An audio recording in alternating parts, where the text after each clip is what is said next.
Hi ಎಲ್ರಿಗೂ ನಮಸ್ಕಾರ. Welcome to my YouTube channel. ತುಂಬ ದಿನಗಳಿಂದ ನಾವು ಅಂದ್ಕೋತಾ ಇದ್ದೀವಿ ಸಂಧ್ಯಾಳ ಮನೆಗೆ ಒಂದ್ಸಲ ಎಲ್ಲರೂ ಒಟ್ಟಿಗೆ ಹೋಗೋಣ ಅಂತ ತುಂಬ ದಿನದಿಂದ ಪ್ಲ್ಯಾನ್ ಮಾಡ್ತಾ ಇದ್ವಿ. ಬಟ್ ನಮಗೆ ಹೋಗೋದಕ್ಕೇ ಆಗ್ತಾ ಇರಲಿಲ್ಲ. ಮಕ್ಕಳಿಗೆ ಸ್ಕೂಲು, ಎಕ್ಸಾಮು ಇಲ್ಲ ಅಂತ ಹೇಳಿದರೆ ಕೆಲ್ಸಕ್ಕೆ ಹೋಗೋರಿಗೆ ಕೆಲಸದ ಅರ್ಜೆಂಟು ಏನಾದರೂ ಒಂದು ಇರ್ತಾ ಇತ್ತು. ಸೊ ಹಾಗಾಗಿ ನಾವು ಎಷ್ಟೇ ಪ್ಲ್ಯಾನ್ ಮಾಡಿಕೊಂಡ್ರು ಹೋಗಬೇಕು ಅಂತ ಅಂದ್ಕೊಂಡ್ರು ಕೂಡ ಒಟ್ಟಿಗೆ ಅಂತ ಹೋಗೋದಕ್ಕೆ ಆಗ್ತಾನೇ ಇರಲಿಲ್ಲ. ನಮ್ಮ ಮಾಧವಿ ಕೂಡ ಮನೆ ನೋಡಿರಲಿಲ್ಲ. ಸೊ ಹಾಗಾಗಿ ಇವತ್ತು ಹೋಗಬೇಕು ಅಂತ ಅಂದ್ಕೊಂಡು ಹೊರಟಿದ್ದೀವಿ. ನಾವು ನಮ್ಮ ಕಾರಲ್ಲಿ ಹೋಗ್ತಾ ಇದ್ದೀವಿ. ನಾನು, ನಮ್ಮ ಮಕ್ಕಳು, ಹಾಗೆ ವೈಶಾಲಿ ಮತ್ತು ಶ್ರೀಯಾ ಕೂಡ ಇವತ್ತು ನಮ್ಮ ಕಾರಲ್ಲಿ ನಮ್ಮ ಜೊತೆನೇ ಬಂದರು. ಹಾಗೆ ಇನ್ನೊಂದು ಕಾರಲ್ಲಿ ನಮ್ಮ ಅಕ್ಕ, ಭಾವ ಹಾಗೆ ಅವ್ರ ಮಗ ಕೂಡ ಬಂದಿದ್ದಾರೆ. ಸೊ ನಮ್ಮ ಭಾವನ ಮಗ ದೀಕ್ಷಿತ್ ಅವನು ಕೂಡ ನೋಡಿರಲಿಲ್ಲ, ಸಂಧ್ಯಾಳ ಮನೆ ನೋಡಿರಲಿಲ್ಲ. ಸೊ ಹಾಗಾಗಿ ಒಟ್ಟಿಗೆ ಹೋಗೋಣ ಒಂದು ಸಲ ಅಂತ ಅಂದ್ಬಿಟ್ಟು ಇವತ್ತು ಹೊರಟಿದ್ದೀವಿ. ಫೈನಲಿ ಇವತ್ತು ಹೊರಟಿದ್ದೀವಿ ಅಂತಲೇ ಹೇಳ್ಬೋದು. ತುಂಬ ದಿನಗಳಿಂದ ಮಾಡ್ತಾ ಇದ್ದಂತಹ ಪ್ಲ್ಯಾನ್ ಇದು. ಸೊ ಹಾಗಾಗಿ ಇವಾಗ ಹೋಗ್ತಾ ಇದ್ದೀವಿ. ಸಂಜೆ ಟೈಮಿಗೆ ನಾವು ಮನೆಯಿಂದ ಹೊರಟಿರುವಂಥದ್ದು. ಹೊರಟು ಆಮೇಲೆ ನಾವು ಡೈರೆಕ್ಟಾಗಿ ಅವಳ ಮನೆಗೆ ಹೋಗ್ತಾ ಇಲ್ಲ. ನಾವು ಕಡಲ್ಕೆರೆ ಪಾರ್ಕ್ ಇದೆಯಲ್ವ ಮೂಡುಬಿದ್ರಿಯಲ್ಲಿ, ಸೊ ಅಲ್ಲಿಗೆ ಹೋಗಿಬಿಟ್ಟು ಅಲ್ಲಿ ಸ್ವಲ್ಪ ಟೈಮ್ ಸ್ಪೆಂಡ್ ಎಲ್ಲ ಮಾಡಿ, ಮಕ್ಕಳಿದ್ರು ಮಕ್ಕಳನ್ನೆಲ್ಲ ಕರ್ಕೊಂಡು ಸ್ವಲ್ಪ ಅಲ್ಲಿ ಆಟ ಆಡಿಸಿ ಆಮೇಲೆ ಸ್ವಲ್ಪ ಸಂಜೆ ಟೈಮ್ಗೆ ನಾವು ಮನೆಗೆ ಹೋಗೋಣ ಅಂತ ಅಂದ್ಕೊಂಡು ಇವಾಗ ಬಂದಿದ್ದೀವಿ. ಇಲ್ಲಿ ಕಡಲ್ಕೆರೆ ಪಾರ್ಕಿಗೆ ಇವಾಗ ಎಂಟ್ರಿ ಆಗ್ತಾ ಇದ್ದೀವಿ. ಎಂಟ್ರಿ ಫೀಸ್ ಇದೆ ಇಲ್ಲಿ. ಎಂಟ್ರಿ ಫೀಸ್ ಒಬ್ಬೊಬ್ಬರಿಗೆ 15 ರುಪೀಸ್, ಹಾಗೆ ಚಿಕ್ಕ ಮಕ್ಕಳಿಗೆ 10 ರುಪೀಸ್ ಅಂತ ಕಾಣಿಸುತ್ತೆ. ಅಷ್ಟು ಕೊಟ್ಟು ನಾವು ಎಂಟ್ರಿ ಟಿಕೆಟ್ ಎಲ್ಲ ಮಾಡಿಸ್ಕೋಬೇಕು. ನಂತರ ಇಲ್ಲಿ ಬೋಟಿಂಗ್ ಇದೆ. ನಾವು ಫಸ್ಟ್ ಬೋಟಿಂಗ್ಗೆ ಬಂದ್ವಿ. ಅಂದರೆ ಬೋಟಿಂಗ್ ನಂತರ ಕ್ಲೋಸ್ ಆದರೆ ಬೋಟಿಂಗ್ ಎಲ್ಲ ಮಾಡೋದಕ್ಕಾಗಲ್ಲ ಅಲ್ವಾ. ಪಾರ್ಕ್ ಆದರೂ ನೋಡದೇ ಇದ್ರೂ ಪರವಾಗಿಲ್ಲ. ಇಲ್ಲಿ ತನಕ ಬಂದು ಬೋಟಿಂಗ್ ಮಾಡದೇ ಇದ್ದರೆ ಹೇಗೆ ಅಂತ ಅಂದ್ಬಿಟ್ಟು ಫಸ್ಟ್ ನಾವು ಬೋಟಿಂಗ್ ಹೋಗೋಣ ಅಂತ ಡಿಸೈಡ್ ಮಾಡಿಬಿಟ್ಟು ಬೋಟಿಂಗ್ ಬಂದ್ವಿ. ಬೋಟಿಂಗಲ್ಲಿ 2 ಟೈಪ್ ಇದೆ, ಪೆಡಲ್ ಬೋಟ್ ಮತ್ತು ಇಂಜಿನ್ ಬೋಟು. ನಾವು ಎಲ್ಲ ಹೆಣ್ಮಕ್ಳೆಲ್ಲ ಈ ಇಂಜಿನ್ ಬೋಟಲ್ಲಿ ಹೋದ್ವಿ. ನಂತರ ಪೆಡಲ್ ಬೋಟಲ್ಲಿ ಗಂಡು ಮಕ್ಕಳು ಎಲ್ಲ ಪೆಡಲ್ ಬೋಟಲ್ಲಿ ಹೋದರು. ನಮ್ಮ ಸೌಮ್ಯ ಕೂಡ ಪೆಡಲ್ ಬೋಟಲ್ಲೇ ಹೋದಳು.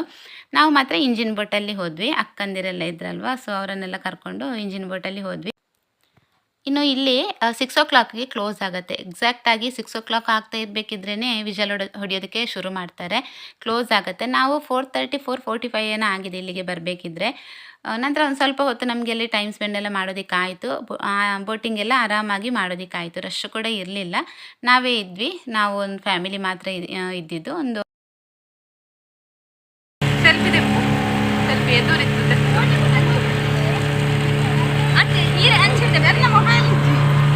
ಸೆಲ್ಫಿ ಬರ್ಕೊತಿ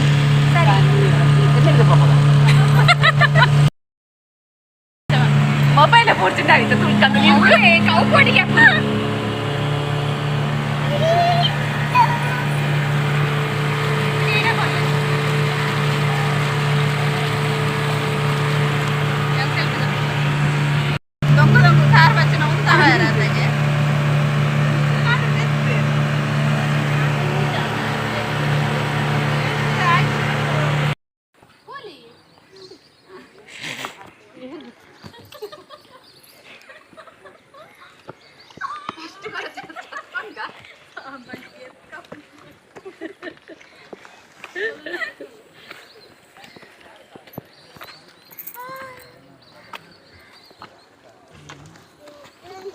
ఇంకింతలో ఫోన్ చూడలేదు ఉండు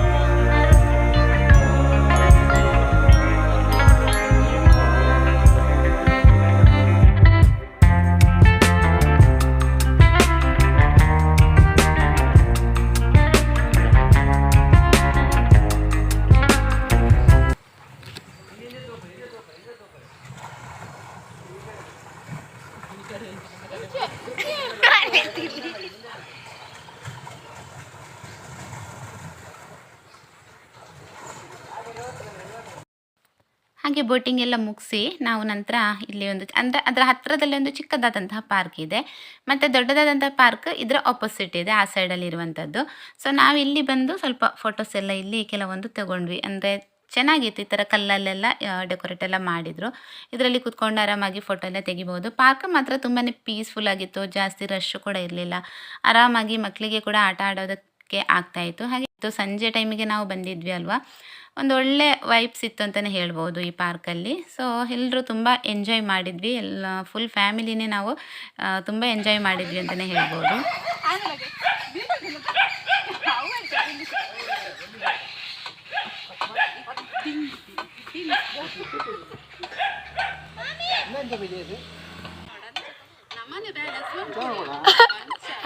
ಅಲ್ಪ ತಿರ್ತದೆ ಅನ್ಬೇಕು ಅಂಚ.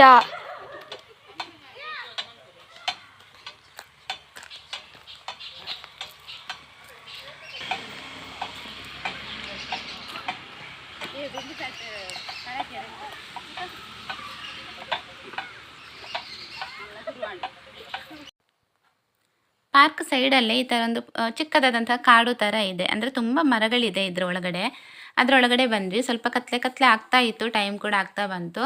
ಮಕ್ಕಳೆಲ್ಲ ಚೆನ್ನಾಗಿ ಆಟ ಆಡಿದರು ಪಾರ್ಕ್ ಒಳಗಡೆ. ಸೊ ಎಲ್ಲ ಮುಗಿಸಿ ಇವಾಗ ಇಲ್ಲಿಗೆ ಬಂದಿದ್ದೀವಿ. ತುಂಬ ಮರ ಇತ್ತು, ಹತ್ರ ಮರಗಳನ್ನು ನೆಟ್ಟಿದ್ರು. ಜಾಸ್ತಿ ಏನೋ ಜಾಗ ಇಲ್ಲ, ಒಂದು ಚಿಕ್ಕದಾದಂತಹ ಒಂದು ಕಾಡು ಥರ ಇತ್ತು. ಸೊ ಅಲ್ಲಿಗೆ ಹೋಗಿಬಿಟ್ಟು ಅಲ್ಲಿ ಸ್ವಲ್ಪ ಹೊತ್ತು ಸುತ್ತಾಡಿ ಆಮೇಲೆ ವಾಪಸ್ ಬಂದ್ವಿ. ಇಲ್ಲೊಂದು ನೋಡಿ ಮರ ಥರ ಇದೆ, ಫುಲ್ ಒಂದೇ ಮರ, ಸಿಂಗಲ್ ಮರ ಅಂತ ಹೇಳ್ತಾಯಿದ್ರು ನಮ್ಮ ಹಸ್ಬೆಂಡ್. ಇಷ್ಟು ದೊಡ್ಡ ಮರ ಎಲ್ಲಿಂದ ಸಿಕ್ತು ಅಂತ ಕೇಳ್ತಾ ಇದ್ದೆ ನಾನು ನಮ್ಮ ಹಸ್ಬೆಂಡಲ್ಲಿ. ಅದನ್ನು ಮಿಡಲಲ್ಲಿ ಹೋಲ್ ಥರ ಮಾಡಿಬಿಟ್ಟು ಈ ಥರ ಒಂದು ಅಂದರೆ ಸ್ವಲ್ಪ ಡೆಕೋರೇಟ್ ಮಾಡಿ ಎಲ್ಲ ಇಟ್ಟಿದ್ದಾರೆ ಮಕ್ಕಳಿಗೆ ಆಟ ಆಡೋದಕ್ಕೆ ಅಂತ. ಚಿಕ್ಕ ಮಕ್ಕಳು ಒಂದು ಸೈಡಿಂದ ಹೋಗಿ ಇನ್ನೊಂದು ಸೈಡಲ್ಲಿ ಬರ್ತಾರೆ, ಬಟ್ ನಮಗಾಗಲ್ಲ, ದೊಡ್ಡವರಿಗಾಗಲ್ಲ. ಚಿಕ್ಕ ಮಕ್ಕಳಾದರೆ ನೋಡಿ ಈ ಥರ ಆ ಸೈಡಿಂದ ಈ ಸೈಡಿಗೆ ಬರ್ತಾರೆ. ಹಾಗೆ ಪಾರ್ಕಲ್ಲೆಲ್ಲ ಸುತ್ತಾಡಿ ನಂತರ ಇವಾಗ ಸಂಧ್ಯಾಳ ಮನೆಗೆ ಬಂದ್ಬಿಟ್ಟು ಎಲ್ಲರೂ ಕೂಡ ಫ್ರೆಶ್ ಅಪ್ ಆಗಿ ವಾಪಸ್ ನಾನು ಸ್ವಲ್ಪ ವಿಡಿಯೋ ಮಾಡೋಣ ಅಂತ ವಿಡಿಯೋ ಮಾಡ್ಕೋತಾ ಇದ್ದೆ.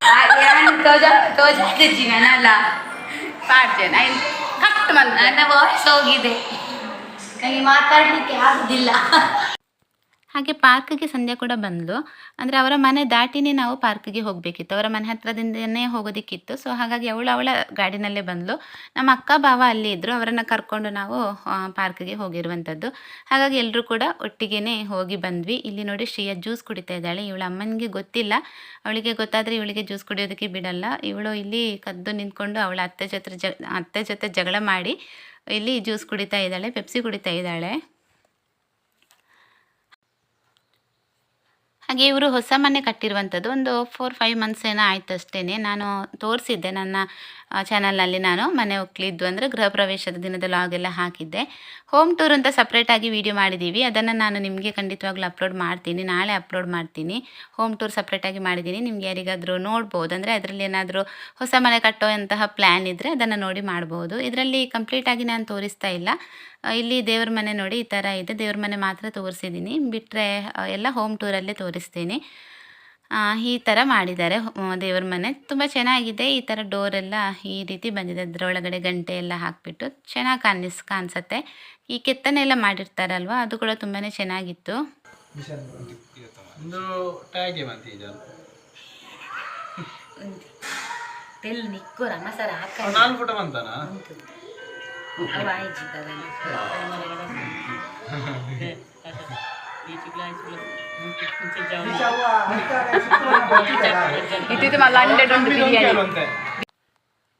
ಹಾಗೆ ಇವರು 3 ಜನ ಕೂಡ ಅಣ್ಣ ತಮ್ಮಂದಿರು. ಚೇರಲ್ಲಿ ಕೂತವರು ದೊಡ್ಡ ಭಾವ, ನಂತರ ಎರಡನೇ ಭಾವ, ಹಾಗೆ ಇವರು ನಮ್ಮ ಹಸ್ಬೆಂಡ್. ಅಣ್ಣ ತಮ್ಮಂದಿರು ಒಟ್ಟಿಗೆ ಕೂತ್ಕೊಂಡು ಮಾತಾಡ್ತಾ ಇದ್ದಾರೆ. ಅವರದ್ದು ಏನೋ ಒಂದು ವಿಷಯ ಇರುತ್ತೆ, ಅದರ ಬಗ್ಗೆ ಮಾತಾಡ್ತಾ ಇರ್ತಾರೆ. ನಾವು ಇನ್ನೊಂದು ಕಡೆ ನಮ್ಮದೇ ಒಂದು ಪ್ರಪಂಚ ಅಂತ ಹೇಳ್ಬೋದು, ಇನ್ನೊಂದು ಕಡೆ ಇದ್ವಿ. ಸೊ ಇಲ್ಲಿ ನಮ್ಮ ವೈಶಾಲಿ ನೋಡಿ ಫಿಶ್ ಫ್ರೈ ಮಾಡ್ತಾ ಇದ್ದಾಳೆ, ಬಂಗುಡೆ ಫ್ರೈ ಮಾಡ್ತಾ ಇದ್ದಾಳೆ. ಅದರಲ್ಲಿ ಅವಳೇ ಎಕ್ಸ್ಪರ್ಟ್ ಅಂತ ಸಂಧ್ಯಾ ಹೇಳ್ತಾ ಇದ್ಲು, ಫಿಶ್ ಫ್ರೈ ಮಾಡೋದು ಅವಳೇ ಅಂತ ಅಂದ್ಬಿಟ್ಟು. ಸೊ ಚೆನ್ನಾಗಿ ಫ್ರೈ ಮಾಡ್ತಾ ಇದ್ಲು. ಬನ್ನಿ ಇವಾಗ ನೈಟ್ ಡಿನ್ನರ್ ಮೆನು ತೋರಿಸ್ತೀನಿ, ಏನೆಲ್ಲ ಇತ್ತು ಐಟಮ್ ಅನ್ನೋದನ್ನ. ಇದು ಚಿಕನ್ ಬಿರಿಯಾನಿ ರೈಸ್, ಗ್ರೇವಿ ಸಪ್ರೇಟಾಗಿ ಕೊಟ್ಟಿದ್ದರು, ಸೊ ಅದು ಸಪ್ರೇಟಾಗಿ ಇದೆ. ಇದು ನೋಡಿ ಚಿಕನ್ ಗ್ರೇವಿ, ಹಾಗೆ ಚಿಕನ್ ಬಿರಿಯಾನಿ, ಕಬಾಬ್, ಇದೆರಡು ಐಟಮ್ನ ಹೊರಗಡೆಯಿಂದ ತಂದಿರುವಂಥದ್ದು. ಮತ್ತೆಲ್ಲ ಐಟಮ್ ಕೂಡ ಮನೆಯಲ್ಲೇ ಮಾಡಿದ್ಲು ಸಂಧ್ಯಾ, ಹಾಗೆ ನಮ್ಮ ಅಕ್ಕ ಸೇರಿ ಮಾಡಿದ್ರು. ನಂತರ ಇದು ಸೌತೆಕಾಯಿ ಆಮೇಲೆ ಕುಂಬಳಕಾಯಿ ಎಲ್ಲ ಹಾಕಿಬಿಟ್ಟು ಒಂದು ಗ್ರೇವಿ ಥರ ಮಾಡ್ಕೊಂಡಿದ್ರು. ನಮ್ಮ ಅಕ್ಕ ಸ್ವಲ್ಪ ನಾನ್ ವೆಜ್ ಎಲ್ಲ ತಿನ್ನೋದು ಕಡಿಮೆ, ಸೊ ಹಾಗಾಗಿ ಅವರಿಗೋಸ್ಕರ ಅಂತ ಮಾಡಿದ್ದು. ನಂತರ ಇಲ್ಲಿ ಮೊಸರು ಬಜ್ಜಿ ಇತ್ತು, ಸೌತೆಕಾಯಿ ಈರುಳ್ಳಿ ಎಲ್ಲ ಹಾಕಿ ಮೊಸರು ಬಜ್ಜಿ, ಇದು ಬಿರಿಯಾನಿಗೆ ಕೊಟ್ಟಿದ್ದರು. ಹಾಗೆ ಇಡ್ಲಿ ಮಾಡಿದರು, ಆಮೇಲೆ ಕಬಾಬ್ ಇತ್ತು. ಕಬಾಬ್ ಕೂಡ ಅಷ್ಟೇ ತುಂಬ ಚೆನ್ನಾಗಾಗಿತ್ತು, ಟೇಸ್ಟ್ ಚೆನ್ನಾಗಾಗಿತ್ತು, ಒಳ್ಳೆ ಮಸಾಲೆ ಎಲ್ಲ ಎಳ್ಕೊಂಡು ಸಖತ್ತಾಗಿತ್ತು. ನಂತರ ಚಿಕನ್ ಸುಕ್ಕ ಕೂಡ ಇತ್ತು. ಆಮೇಲೆ ಚಿಕನ್ ಸಾರಿತ್ತು. ಇದು ಇಡ್ಲಿಗೆ, ಇದು ಕೂಡ ಅಷ್ಟೇ ಹೊರಗಡೆಯಿಂದ ಮಾಡಿ ತಂದಿರುವಂಥದ್ದು. ಇದು ತುಂಬ ಚೆನ್ನಾಗಿತ್ತು. ಇದರ ಟೇಸ್ಟ್ ಮಾತ್ರ ತುಂಬ ಇಷ್ಟ ಆಯಿತು ನನಗೆ. ಇಡ್ಲಿ ಜೊತೆಗೆ ಒಳ್ಳೆ ಕಾಂಬಿನೇಷನ್. ನಂತರ ಇದು ಬಂಗುಡೆ ಫ್ರೈ ಮನೆಯಲ್ಲೇ ಮಾಡಿದ್ದು, ತುಂಬ ಚೆನ್ನಾಗಾಗಿತ್ತು. ಮಸಾಲೆ ಎಲ್ಲ ಅದಕ್ಕೆ ಕೂಡ ಅಷ್ಟೇ ಚೆನ್ನಾಗಿ ಎಳ್ಕೊಂಡು ಕ್ರಿಸ್ಪಿಯಾಗಿತ್ತು. ನಂತರ ಪೆಪ್ಸಿ ಇತ್ತು. ಮಕ್ಕಳಿಗೆಲ್ಲ ಪೆಪ್ಸಿ, ಸ್ಪ್ರೈಟ್ ಎಲ್ಲ ಇಷ್ಟ ಅಲ್ವಾ. ಈ ಥರ ಊಟ ಮಾಡಬೇಕಿದ್ರೆ ಸ್ಪ್ರೈಟಲ್ಲಿದ್ದರೆ ತುಂಬಾ ಚೆನ್ನಾಗಾಗತ್ತೆ ಅಂತ ಅಂದ್ಬಿಟ್ಟು ಪೆಪ್ಸಿ ಕೂಡ ತಂದಿದ್ದರು. ಸೊ ಹಾಗಾಗಿ ಇವಾಗ ಮೇಲ್ಗಡೆ ಒಂದು ಉದ್ದ ಹಾಲ್ ಇದೆ, ಡೈನಿಂಗ್ ಹಾಲ್ ಥರ. ಅಲ್ಲಿಗೆ ಬಂದುಬಿಟ್ಟು ಎಲ್ಲರೂ ಅಲ್ಲಿ ಮಧ್ಯದಲ್ಲಿಟ್ಟು ಎಲ್ಲರೂ ಒಟ್ಟಿಗೆ ಕೂತ್ಕೊಂಡು ಊಟ ಮಾಡೋಣ ಅಂತ ಇವಾಗ ಕೂತ್ಕೊಂಡಿದ್ದೀವಿ. ನಾವೆಲ್ಲರೂ ಹೆಣ್ಮಕ್ಳು ಅವರಿಗೆ ಒಬ್ಬೊಬ್ಬರಿಗೆ ಬಡಿಸಿ ಕೊಡ್ತಾ ಇದ್ದೀವಿ. ಅವರೆಲ್ಲರೂ ಕೂಡ ಊಟ ಮಾಡ್ತಾ ಇದ್ದಾರೆ. ಒಂದು ಎಷ್ಟು ಖುಷಿ ಅಂತ ಹೇಳಿದರೆ, ಈ ಒಂದು ಮೂಮೆಂಟ್ ನಮ್ಮ ಲೈಫಲ್ಲಿ ಬಂದಿದೆ ಅಂತ ಹೇಳಿದರೆ ಅದಕ್ಕೆ ನಾವು ತುಂಬ ಪುಣ್ಯ ಮಾಡಿರಬೇಕು ಅಂತ ಅನ್ನಿಸ್ತು. ಒಂದು ಸಲ ನನಗೆ ಯೋಚನೆ ಮಾಡಬೇಕಿದ್ರೆ ಹೀಗೆ ವಾಯ್ಸ್ ಓವರ್ ಕೊಡ್ತಾ ಇದ್ದೆ, ತುಂಬ ಮಿಸ್ ಮಾಡ್ತಾ ಇದ್ದೀನಿ ಎಲ್ಲರನ್ನು ಕೂಡ ಅಂತ ಅನ್ನಿಸ್ತಾ ಇತ್ತು. ಸೊ ಹೀಗೆ ಫ್ಯಾಮಿಲಿ ಎಲ್ಲರೂ ಜೊತೆ ಸೇರಿ ಟೈಮ್ ಸ್ಪೆಂಡ್ ಮಾಡಬೇಕಿದ್ರೆ, ಆ ದಿನನ ಕಳಿಬೇಕಿದ್ರೆ ಮನಸ್ಸಿಗೆ ತುಂಬ ಖುಷಿಯಾಗುತ್ತೆ. ಬಟ್ ನೆಕ್ಸ್ಟ್ ಡೇ ತುಂಬಾ ಬೇಜಾರಾಗುತ್ತೆ ನಾವು ಬೇರೆ ಬೇರೆ ಇದ್ದೀವಿ ಅಂತ ಅಂದಾಗ. ನಾವೆಲ್ಲರೂ ಕೂಡ ಹೇಳಬೇಕು ಅಂತ ಹೇಳಿದರೆ ನಾವೆಲ್ಲರೂ ಕೂಡ ಒಂದೇ ಮನೇಲಿ ಇರಬೇಕಾದವರು. ಬಟ್ ತುಂಬ ಜನ ಮಕ್ಕಳಲ್ವ, ಸೊ ಹಾಗಾಗಿ ಸಪ್ರೇಟ್ ಮನೆಯೆಲ್ಲ ಮಾಡ್ಕೊಂಡಿದ್ದೀವಿ. ಈ ವರ್ಷ ಸಂಧ್ಯಾ ಅಂದರೆ ಅಲ್ಲೇ ನಮ್ಮ ಉಜಿರೆಯಲ್ಲೇ ಇದ್ಲು ಸಂಧ್ಯಾ. ಈಗ ರೀಸೆಂಟಾಗಿ ಅವಳ ಹಸ್ಬೆಂಡ್ ಮನೆ ಹತ್ರ ಮನೆಯೆಲ್ಲ ಮಾಡಿಕೊಂಡು ಇಲ್ಲಿ ಕೂತಿರುವಂಥದ್ದು. ಹಾಗಾಗಿ ಇಲ್ಲಿ ಎಲ್ಲರೂ ಕೂಡ ಒಟ್ಟಿಗೆ ಸೇರಿಬಿಟ್ಟು ಈ ಒಂದು ದಿನನ ಎಂಜಾಯ್ ಮಾಡ್ತಾಯಿದ್ದೀವಿ. ಹಾಗೆ ಎಲ್ಲರೂ ಒಟ್ಟಿಗೆ ಕೂತ್ಕೊಂಡು ಊಟ ಮಾಡ್ತಾಯಿದ್ವಿ. ಎಲ್ರಿಗೂ ಬಡಿಸಿ ಕೊಟ್ಟು ಆದ ನಂತರ ನಾವು ಇವಾಗ ನಾನು, ವೈಶಾಲಿ, ಸಂಧ್ಯಾ 3 ಜನ ಊಟ ಮಾಡೋದಕ್ಕೆ ಅಂತ ಅಂದ್ಬಿಟ್ಟು ಕೂತಿದ್ದೀವಿ. ಹಾಗೆ ವಿಡಿಯೋ ಮಾಡಬೇಕಿದ್ರೆ ಮಾತ್ರ ತುಂಬ ಅಂದರೆ ತುಂಬ ಮಿಸ್ ಮಾಡ್ತಾಯಿದ್ದೀನಿ ಎಲ್ಲರನ್ನು ಅಂತ ಅನ್ನಿಸ್ತಾ ಇತ್ತು ನನಗೆ. ಸೊ ನೋಡಬೇಕು ನೆಕ್ಸ್ಟ್ ಟೈಮ್ ಯಾವಾಗಾದರೂ ಈ ಥರ ಒಟ್ಟಿಗೆ ಸೇರಿ ಆ ಒಂದು ದಿನನ ಕಳಿಬೇಕು, ಎಂಜಾಯ್ ಮಾಡಬೇಕು ಅಂತ ಅಂದ್ಕೊಂಡಿದ್ದೀವಿ. ಇದು ನೆಕ್ಸ್ಟ್ ಡೇ ಬೆಳಿಗ್ಗೆಯಿಂದ ವಾಪಸ್ ನಾನು ಲಾಗ್ ಮಾಡಿರುವಂಥದ್ದು. ಬೆಳಿಗ್ಗೆ ಇವಾಗ ತಿಂಡಿ ತಿಂತಾಯಿದ್ದೀವಿ. ನಿನ್ನೆ ಮಾಡಿರುವಂತಹ ಇಡ್ಲಿನೇ ಮಿಕ್ಕಿತ್ತು, ಸೊ ಅದನ್ನೇ ಇವಾಗ ಬಿಸಿ ಮಾಡಿಬಿಟ್ಟು ತಿಂತಾಯಿದ್ದೀವಿ. ಚಟ್ನಿ ಸ್ವಲ್ಪ ಮಾಡಿದರು. ಹಾಗೆ ಗ್ರೇವಿ ನಿನ್ನೆದೇ ಇತ್ತು, ಚಿಕನ್ ಗ್ರೇವಿ ಇತ್ತು. ಮಕ್ಕಳೆಲ್ಲ ಕೂತ್ಕೊಂಡು ತಿಂತಾ ಇದ್ದಾರೆ. ಏನು ತಿಂತಾರೋ ಗೊತ್ತಿಲ್ಲ, ಒಂದು ಇಡ್ಲಿ ಅರ್ಧ ಇಡ್ಲಿ ಈ ಥರ ತಿಂತಾಯಿದ್ರು ಮಕ್ಕಳು ತಿನ್ನೋದೇ ಕಡಿಮೆ. ಈ ರಿಶ್ವಿ ಆದ್ವಿ ಎಲ್ಲ ತಿಂಡಿ ತಿನ್ನೋದ್ರಲ್ಲಿ ತುಂಬಾ ಹಿಂದೆ. ಶ್ರೀಯಾ ಅಂತೂ ಕೇಳೋದೇ ಬೇಡ, ಮಕ್ಕಳು ತಿನ್ನೋದೇ ಇಲ್ಲ, ತಿನ್ನಿಸೋದೇ ಒಂದು ದೊಡ್ಡ ಕೆಲಸ ಮಕ್ಕಳಿಗೆ. ಹಾಗೆ ನಾವೆಲ್ಲರೂ ಕೆಳಗಡೆ ಕೂತ್ಕೊಂಡು ಮಾತಾಡ್ತಾ ತಿಂತಾಯಿದ್ದೀವಿ. ಎಷ್ಟು ಮಾತಾಡಿದ್ದೀವಿ ಅಂದರೆ ಮುಗೀತು ಅಂತ ಇಲ್ಲ, ಇನ್ನೂ ಮಾತಾಡೋದಕ್ಕಿದೆ ಅಂತ ಅನ್ನಿಸ್ತಾ ಇತ್ತು. ನಮ್ಮ ಅಕ್ಕ, ಭಾವ ಹಾಗೆ ದೀಕ್ಷಿತ್ ಅವ್ರ ಮಗ, ಅವ್ರು 3 ಜನ ಬೆಳಿಗ್ಗೆ ಬೇಗ ಹೊರಟರು. ದೀಕ್ಷಿತ್ನಿಗೆ ಡ್ಯೂಟಿ ಇದೆ ಅಂತ ಹೇಳಿಬಿಟ್ಟು ಅವರು 7:30 ಗಂಟೆ ಆಗ್ತಾ ಇರಬೇಕಿದ್ರೇ ಹೊರಟಿದ್ದಾರೆ. ನಂತರ ನಾವು ಮಧ್ಯಾಹ್ನ ನಂತರ ಊಟ ಎಲ್ಲ ಮುಗಿಸಿ ಹೊರಡೋಣ ಅಂತ ಪ್ಲ್ಯಾನ್ ಮಾಡ್ಕೊಂಡಿದ್ದೀವಿ. ಇವಾಗ ಸ್ವಲ್ಪ ಪೇಟೆ ಕಡೆಗೆ ಹೋಗಿ ಬರೋಣ ಅಂತ ಅಂದ್ಬಿಟ್ಟು ರೆಡಿ ಆಗ್ತಾ ಇದ್ದೀವಿ. ನಾನು, ವೈಶಾಲಿ, ಆಮೇಲೆ ಸಂಧ್ಯಾ, ಸೌಮ್ಯ, ನಂತರ ನಮ್ಮ ಹಸ್ಬೆಂಡ್, ನಾವು 4 ಜನ ಹೋಗ್ತಾ ಇರುವಂಥದ್ದು. 4-5 ಜನ ಹೋಗ್ತಾ ಇದ್ದೀವಿ. ಸ್ವಲ್ಪ ಕೆಲವೊಂದು ಐಟಮ್ಸ್ ತೊಗೊಳೋದಕ್ಕಿತ್ತು.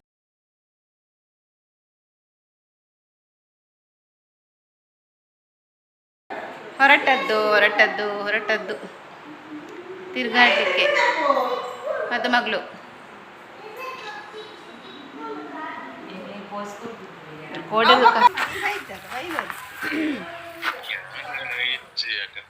ಭಯ ಬರ್ಪಾನ ಬೊಕ್ಕ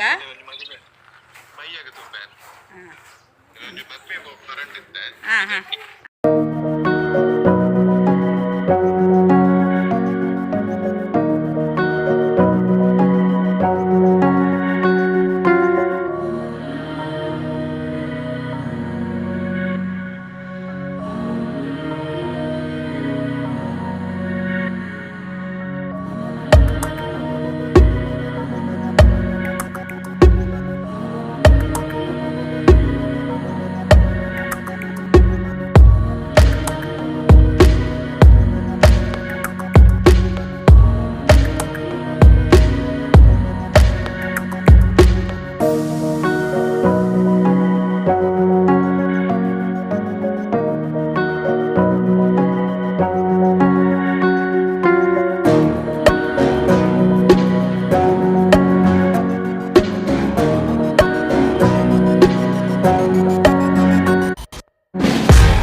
ತಗೊಂಡ ಒಂಜಿ ಕೈಟ್ ಪತ್ತಂದೇರು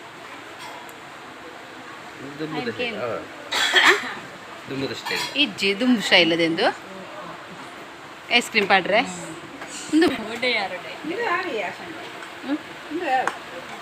ಅವು ಸೋಕುಂಡ ಒಂದು ಹೊಸ ಶೈಲಿ ಸೂಪರ್ ಮಾರ್ಕೆಟಾ ಸೂಪರ್ ಮಾರ್ಕೆಟಾ ಅವು ಹೆಂಚಿನಕ್ಕೆ ಸ್ಟೀಲ್ ಒಗ್ಗರಣೆ ತಗೊಂಡ್ಲಾತೇವೆ.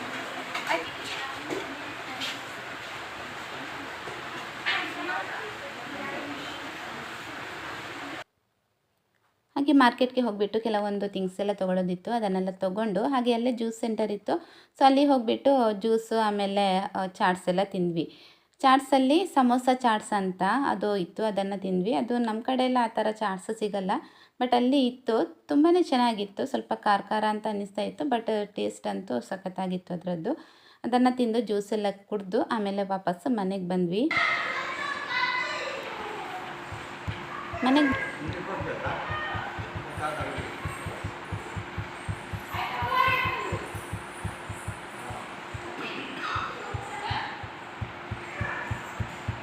ತಿನ್ಪುನಂದೆ ಲೆಕ್ಕ ಉಂಡೆ ತಿನ್ಪುನಲ್ಲ.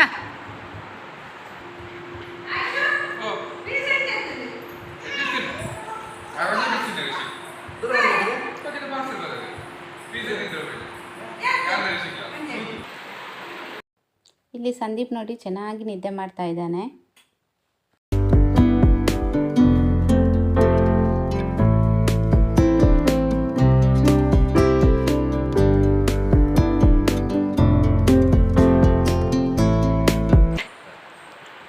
ಅಯ್ಯ ಕುಕ್ಕದೇ ನಡಿಯೇ